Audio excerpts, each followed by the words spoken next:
going on, Jerome's? So the Minnesota Fighting Vikings and Los Angeles Rams take on Super Wildcard Weekend Monday night, and one of the oddest games in recent memory, as the game got moved from SoFi in Inglewood to State Farm Stadium in Glendale, Arizona. And again, our thoughts and well wishes and prayers are with everyone affected by the wildfires in Los Angeles. And I don't know, it's obviously.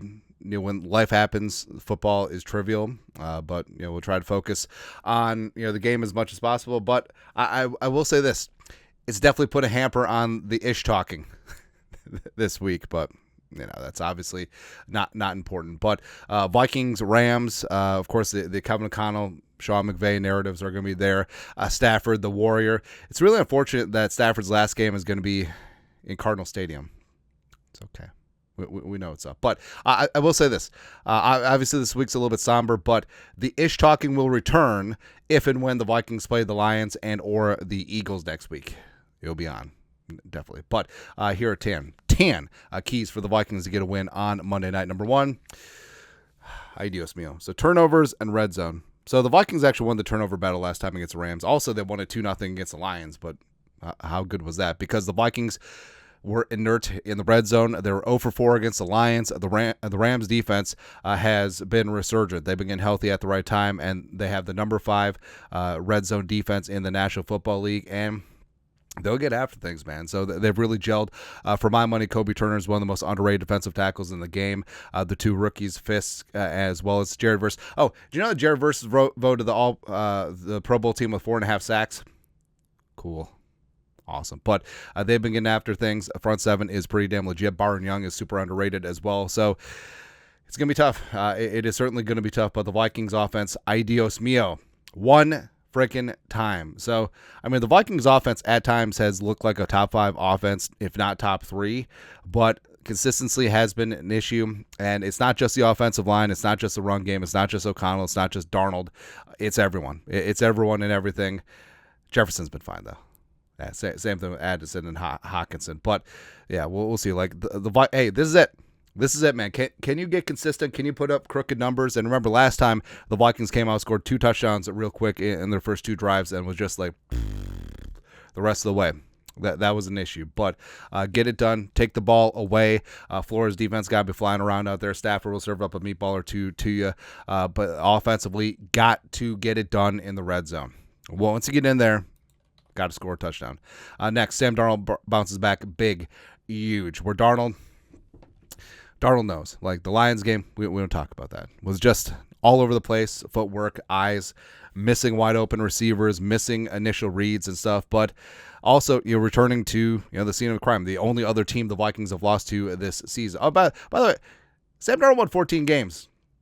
This team is pretty damn good, despite what happened week 18. And it was we're just going to be 1-0 the playoffs. Shut up.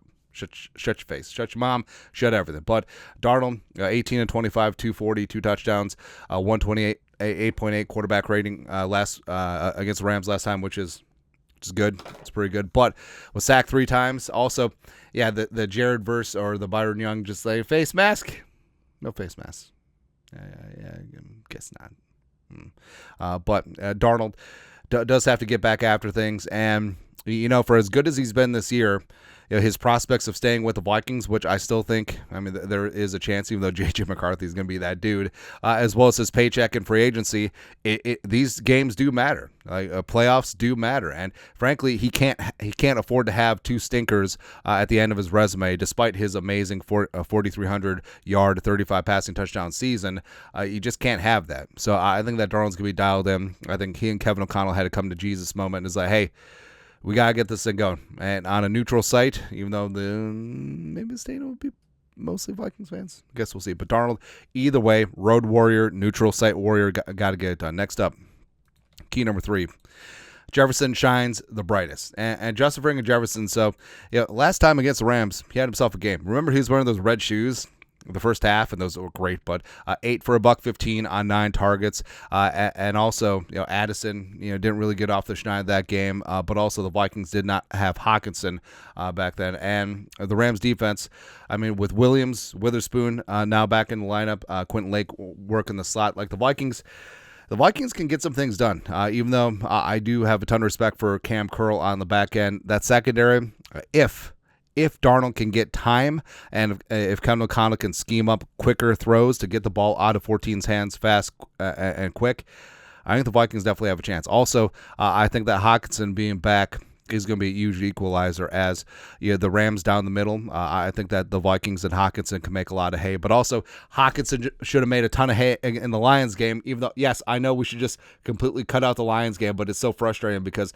Hockenson should have had a monster game. Just going back and watching all 22, 8-7, was wide open in the seams and in the middle all damn day, and just Darnold couldn't get him. It was rough, but got to hit it this time. Definitely don't hit it and quit it, but you got to stay with it. And I think that we'll see what happens with the Rams. I think if they cover him like they did last time, I think that he has a chance to go off for double-digit catches, $150, a couple touchdowns. But if they don't, Addison, a couple deep balls. We know that Darnold and Kevin O'Connell loves dialing them up, as well as Hockenson. Like we said, wasn't around last time. I think that he could be the equalizer this time around. Next up, key number 4, Kevin O'Connell play calling. So, glorious meme from last time. That's when the Vikings were having all these pre-snap penalty issues because they were having too many moving parts. Too many options pre-snap, too many motions and all that stuff. And it's great if you have guys that have been in the offense for multiple years. And Kevin O'Connell's made a lot of shifts. And respect, O'Connell definitely dialed back a lot of that. And you see in the Vikings, pre-snap penalties have been greatly reduced. So respect there. But O'Connell's play calling, you got to get the ball out of Darnold's hands quick, or at least give him options. And you got to know your man, because you got to know that Darnold's going to hang on to the ball too long, try and find that deep strike, and that's something that Kevin O'Connell and Darnold have been dialed in on together. But you got to take stress off the offensive line. You got to be able to run the ball. Got to stay committed to it as well. Jones, even though he's been banged up, is a big-time player in a big-time game. Cam Akers busted that long one against the Lions. I think that he's good for a couple of those a game. And also, just make things easier for Darnold. They just settle him down, put him in a good spot like you have all season long, move on from the Lions game, and go from there. I think that this game, legacy-wise, Kevin O'Connell going up against Sean McVay again. Also, I mean, despite 13 wins in 2022 and 14 wins this season, if O'Connell loses this game, I mean, now you have to start questioning, is he just a good regular season coach? Is he cut out for the big-time games? I still say extend him forever, but those questions would have some validity. So it's going to be a big-time spot for O'Connell, bouncing back from the worst loss of the year and go from there. Number 5, we after that ass, Matthew. That's right. So Stafford, we know. Because the only thing I miss about like the Zimmer regime is like back when the games were TCF, just beating the bejesus out of the Lions, sacking Stafford 8 or 10 times. Those are good times, man. But Stafford in what's going to be his last NFL game, because he's going to retire, and then the Rams are going to trade for a tagged Sam Darnold, trade their first round pick, which we will accept gratefully. But Stafford could still do it, man. Stafford is uber dangerous, although peeing a little at his age. And once you hit a certain age as a male, sometimes, like in the middle of the night, you just have to pee. And sometimes you can't pee, even though it feels like you have to pee. Been noticing that. Yeah, but I mean, Stafford is absolutely legit and ridiculous. Like, he will beat the blitz. That's why Flores has to be judicious with it. And frankly, if the Vikings can get home with 4 in some semblance, that's going to be key. And it is going to be that chess match again between Flores and Sean McVay. And any disguises that Flores tosses out there, like Stafford will decipher, right? And go hot with Kupp, with Puka, with whatever. And it is going to be kind of tough. So hopefully, please, the defense, hey, you're top 5 in sacks, you're top 5 in pressures, number 1 in takeaways. Get some explosive plays out there. And guess what? Maybe you're going to have to score. All right? So how about a strip sack of Matthew Stafford? How about a little pick 6 action? How about all that? How about AVG gets his 3rd pick 6 of the year? Should have been 3rd against the Lions. Sorry, 2nd team all-pro outside linebacker, AVG. Go get it done. Ooh, love to see that, man. And next up, number 6, anyone but Puka. Anyone. So, yes, Cooper Kupp, the wily veteran, respect, but he's not the player that he used to be. But Puka is that dude. The pride of BYU, who's made by Jaron Hall, a.k.a. the Mormon Missile. So, yeah, hey, we know the Puka is going to be healthy this time as opposed to the Cloak and Dagger. It's like the Rams. Rams injury updates. Puka is literally dead. He has ceased to be. He is on the slab. We're looking at him. It is 3 p.m. Central Time. No, just kidding. He's activated, and now he's going to play, and then he goes out and gets 7 catches for a $106 on 9. Now, I don't blame the Vikings defense for not preparing for Puka because it looks like he wasn't going to play. It was a short week anyway. It's really tough to install a game plan, but it doesn't matter. Now you know that he's playing. You have that extra day. Puka is one of the toughest most physical receivers in the game. He's a huge part of their run and screen game as well. He's just an absolute menace. Right, so anyone but Puka, and it is going to have to be a big-time game for Gilly, Shaq. Frankly, I would give some reps to the young kid McLaughlin as well, just someone who can match the physicality and get after things. Be a big one for Murph as well. It's going to take the entire secondary, right? It's going to be really tough all the way around. And offensively, I mean, Puka is it. I mean, Kupp still has a little something underneath. Demarcus Robinson, who's facing some issues. Also, I love the Minnesota connections. Tutu Atwell, his kid is out there. Tyler Johnson, the pride of Minneapolis North and the Golden Gophers. Good times there. And Higbee. Higbee is also part of the Dirty Kirby Joseph tight end fraternity with Hawkinson. Tyler Kraft tried to get in there. Then he lived long enough to see himself become the villain. But Higbee is starting to round back into form. So 8-9 is going to be an issue as well. So, I mean, there's going to be weapons out there. But 1-7 Puka is the numero uno enemy for the Vikings.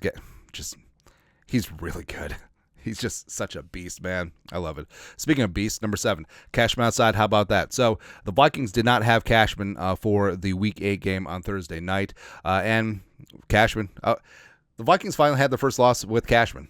It's kind of crazy. But him being a monster in the middle, working against Kyron Williams and playing mind games with Stafford, that's going to be huge. And I think that's a huge advantage that the Vikings did not have last time around. Remember, Vikings didn't have Hawkinson. They didn't have Cashman, and also they lost Darisaw right before halftime in this game. But it is going to be a chess match. But I think that Cashman doing some Cashman things, as well as Ivan Pace Jr.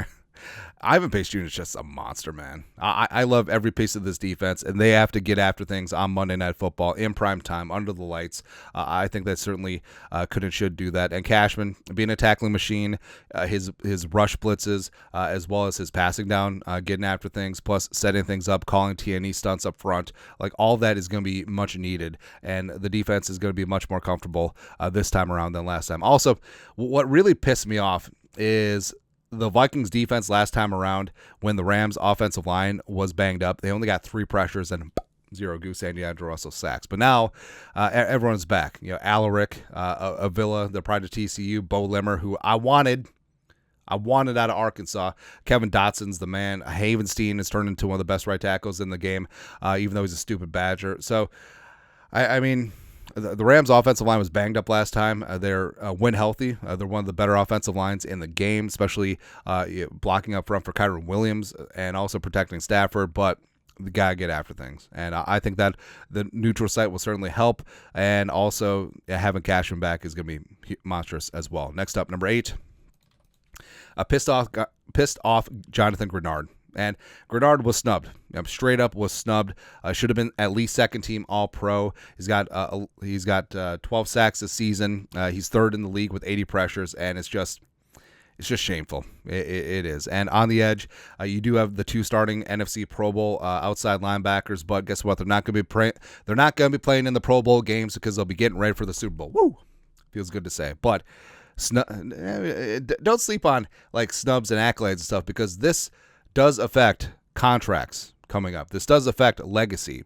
Being named to All-Pro or not All-Pro, it is a crowning achievement. Like AVG being named second team All-Pro, that means a lot. Like for the rest of his days, he will be called All-Pro linebacker Andrew Van Ginkel. And Greenard has got to be pissed off that he missed out on that. More fuel for him this season in the playoffs as well as next year and going forward. But I love it. And Greenard, like I said, even though Havenstein as well as Allard Jackson are really damn solid, I want fire and brimstone. Like, I want bodies on Matthew Stafford.